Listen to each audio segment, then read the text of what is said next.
साँझुक बेरिया भादव महीना चौठ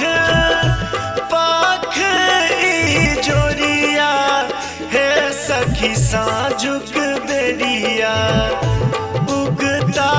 आई नभ में चौठी चान हे सखी साँझुक बेरिया उगता आई नभ में चौठी चान हे सखी साँझुक बेरिया उगता आई नभ में चौठी चान हे सखी साँझुक बेरिया।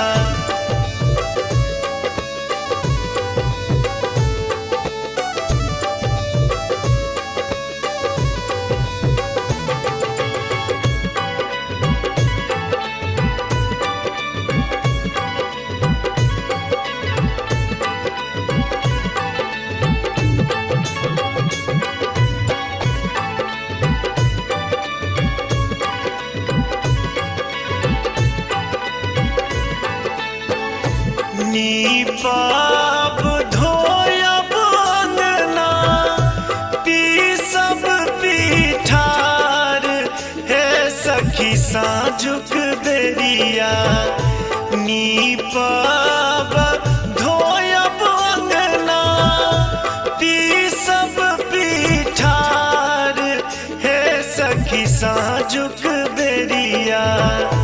देवई हम अरिपन के आकार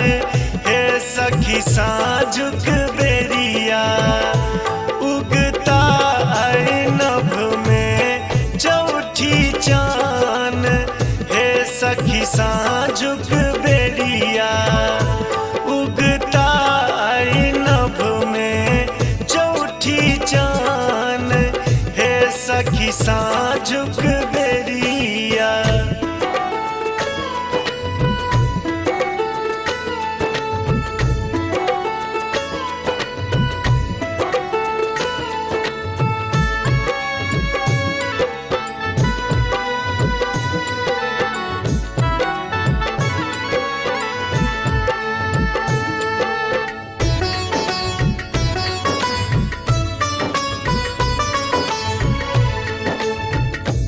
आना बफूल कुमुदनी द्वीभ संग पान हे सखी साँझुक बेरिया आना बफूल कुमुदनी द्वीभ संग पान हे सखी साँझुक बेरिया छाना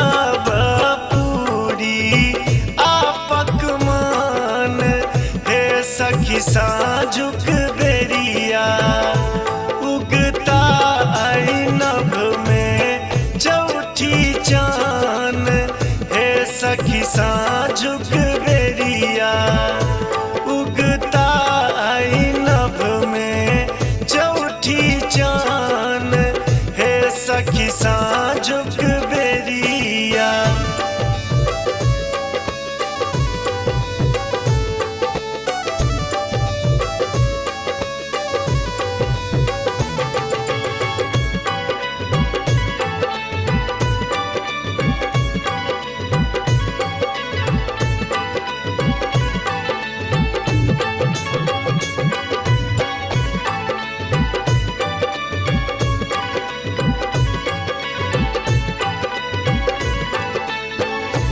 पूजा बहिम कर सभा विधिय विधान हे सखी साँझुक बेरिया पूजा बहिम कर सभा विधिय विधान हे सखी साँझुक बेरिया देता आशीष आसा मांग हे सखी साँझुक बेरिया